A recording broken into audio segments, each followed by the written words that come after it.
Сәлеметсіңдер ме оқушылар? Бұл 3-ші сынып математика пәні 43-ші сабақ бөлшекті оқу, жазу және салыстыру тақырыбы. Бірінші тапсырма. А нұсқасы фигуралардың боялған бөліктерін бөлшек түрінде жаз. Бірінші суретке қараймыз. 1-2 бөлікке бөлінген, оны бөлшектің бөліміне жазамыз. Және оның бір бөлігі боялған, оны алымына жазамыз. Сонда 2-ден бір бөлігі боялған. Келесі суретте 1, 2, 3 бөлікке бөлінген, оны бөлшектің бөліміне жазамыз. Және оның 1, 2 бөлігі боялған, оны бөлшектің алымына жазамыз. Сонда 3-тен 2 бөлігі боялған. Келесі суретте 1, 2, 3, 4 бөлікке бөлінген, оны бөлшектің бөліміне жазамыз. Және оның 1, 2, 3 бөлігі боялған, оны бөлшектің алымына жазамыз. Сонда 4-тен 3 бөлігі боялған. Келесі 1, 2, 3, 4, 5 бөлікке бөлінген, оның 4 бөлігі боялған. Сонда 5-тен 4 бөлігі боялған. Келесі 1, 2, 3, 4, 5, 6 бөлікке бөлінген, оның 4 бөлігі боялған. Сонда 6-дан 4 бөлігі боялған. Ә нұсқасы фигуралардың боялмаған бөліктерін бөлшек түрінде жаз. Бірінші суретте 2 бөлікке бөлінген.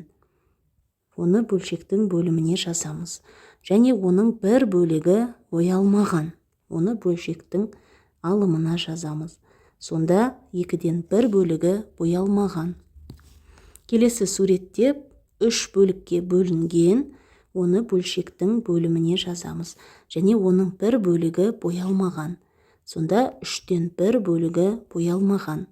Келесі 4 бөлікке бөлінген, оның бір бөлігі боялмаған. Сонда 4-тен бір бөлігі боялмаған. Келесі суретте 5 бөлікке бөлінген, оның бір бөлігі боялмаған. Сонда 5-тен бір бөлігі боялмаған. Келесі суретке қараймыз. 6 бөлікке бөлінген, оның 2 бөлігі боялмаған. Сонда 6-дан 2 бөлігі боялмаған. Екінші тапсырма. А нұсқасы жарты жылдың айлар санын көрсететін бөлшекті және жылдың бір мезгілінің айлар санын көрсететін бөлшекті жаз. Бірінші жарты жылдың айлар санын көрсететін бөлшекті жазамыз. Бір жылда 12 ай бар. Оны бөлшектің бөліміне жазамыз. Ал жарты жылда 6 ай бар. Оны бөлшектің алымына жазамыз. Сонда 12-ден 6 болады. Келесі бір мезгілдің айлар санын көрсететін бөлшек. Бір жылда 12 ай бар. Ал бір мезгілде 3 ай бар. Сонда 12-ден 3 болады. Ә нұсқасы текшелерді қолыңа алып, бірнеше айды жап. Досыңа осы бөлшекті атауды және жазуды ұсын. Мысалы, мына айды жабамыз, мына айды да жабамыз, мына айды да жабамыз. Енді бөлшек құрамыз. Барлығы 12 ай бар. Оның 3 айы жабылды. Сонда 12-ден 3 бөлігі. Ал қалғаны барлығы 12 ай бар. Қалғаны 9 ай. Сонда 12-ден 9 бөлігі жабылған жоқ. Үшінші тапсырма. Салыстыр. 13-тен 7, 13-тен 5. Бөлшектің бөлімдері бірдей болған жағдайда бөлшектің алымдары бойынша салыстырамыз. 7 үлкен болғандықтан 13-тен 7 артық болады. Келесі 15-тен 7, 15-тен 13. Бөлімдері бірдей, алымдарынан 13 үлкен болғандықтан 15-тен 13 артық болады. Келесі 9-дан 7, 9-дан 5. Бөлшектің бөлімдері бірдей, алымдарынан 7 үлкен болғандықтан 9-дан 7 артық. Келесі 15-тен 11, 15-тен 8. Бөлшектің бөлімдері бірдей, алымдарынан 11 үлкен болғандықтан 15-тен 11 артық болады. Төртінші тапсырма. Әжей Бөкебайды бір апта бойы әр күні бірдей ұзындықта тоқиды. Егер бүгін А нұсқасы сәрсенбі болса, онда ол Бөкебайдың қанша бөлігін тоқығанын көрсететін бөлшекті жаз. Ол әлі қанша бөлігін тоқуы керек. А нұсқасы, егер бүгін сәрсенбі болса, сәрсенбі ол аптаның 3-ші күні. Міне 3-ші күні. Ал бір аптада 7 күн бар. Оны бөлшектің бөліміне жазамыз. Сонда 7-ден 3 бөлігін тоқыды. Ал 7-ден 4 бөлігін тоқу керек. Ә нұсқасы бүгін бейсенбі болса. Бейсенбі ол аптаның 4-ші күні. Сонда 7-ден 4 бөлігін тоқыды. 7-ден 3 бөлігін тоқу керек. Егер бүгін сенбі болса, сенбі ол аптаның 6-шы күні. Сонда 7-ден 6 бөлігін тоқыды. 7-ден 1 бөлігін тоқу керек. Бесінші тапсырма. Сандарды өсу ретімен орналастырсаң, қазіргі бөлшекті жазу түрін алғаш қолданған ғалымның атын білесің. Бөлшектерді өсу ретімен жазамыз. Бөлшектердің бөлімінде бірдей 19 саны жазылған. Демек, алымы бойынша ең кішісі кішкентай болады. Сонда ең кішісі 19-дан 3. Одан кейін 19-дан 5. 19-дан 7, 19-дан 9, 19-дан 11, 19-дан 13, 19-дан 14, 19-дан 15, 19-дан 17. Бөлшектерді өсу ретімен жаздық, сонда Пизанский деген атау шықты. Демек, қазіргі бөлшекті жазу түрін алғаш қолданған ғалымның аты бұл Леонардо Пизанский екен. Алтыншы тапсырма. Өрнектерді баған түрінде жазып, мәнін есепте. Тексер. 1000-нан 479-ды азайтамыз. 521 болады. Дұрыстығын тексеру үшін 521-ге 479-ды қосамыз.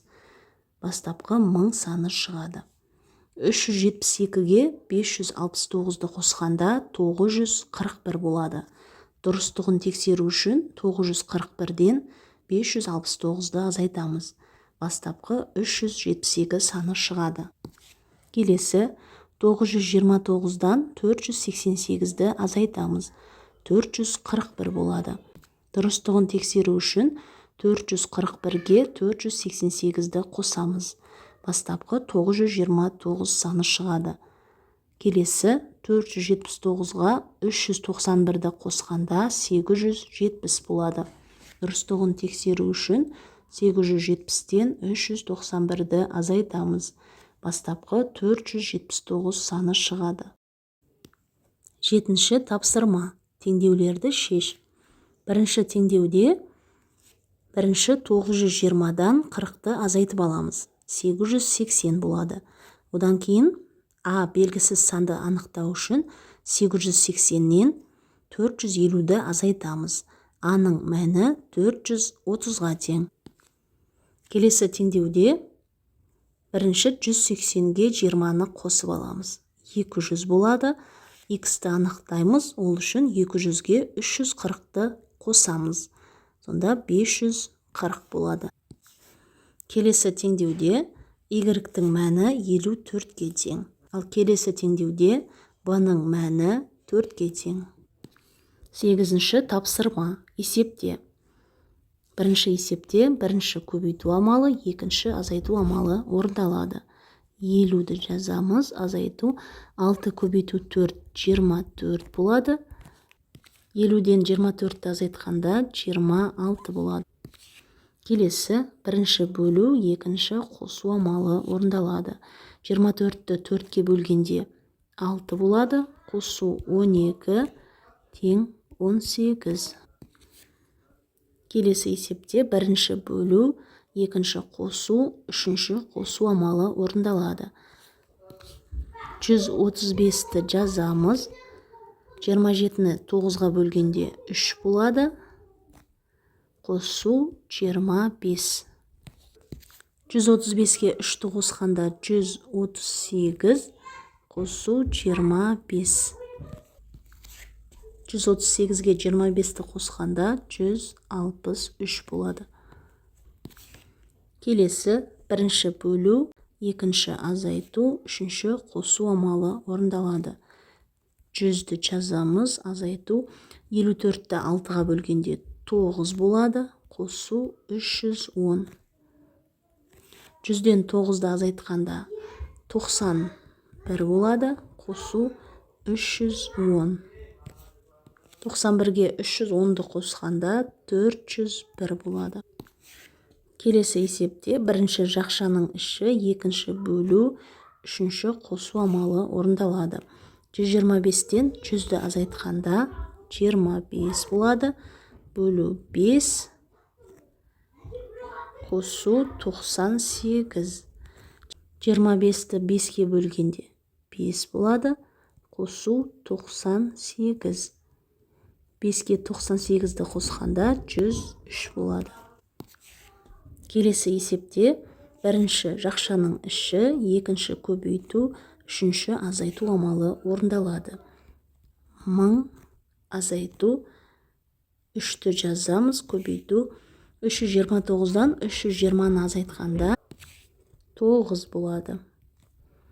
1000 азайту 3-ке 9-ды көбейткенде 27 болады. 1000-нан 27-ні азайтқанда 973 болады. 9-шы тапсырма. Кәмила, Назгүл, Ғалия және Толқынның туылған күндері 2 наурыз, 17 мамыр, 2 шілде және 20 наурыз. Назгүл мен Ғалия бір айда туылған, ал Ғалия мен Кәмиланың туған күндері сәйкес келеді. Әр қыздың туылған күнін көрсет. Назгүл мен Ғалия бір айда туылған. Демек, бізде наурыз айы 2 рет кездесіп тұр. Сонда Назгүл мен Ғалия наурыз айында туылған.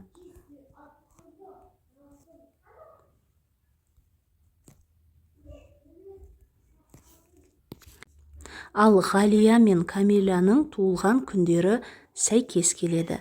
Демек, 2 наурыз бен 2 шілде. Сонда наурызды Ғалияға жаздық, 2 шілдені Кәмилаға жазамыз. 2 шілде.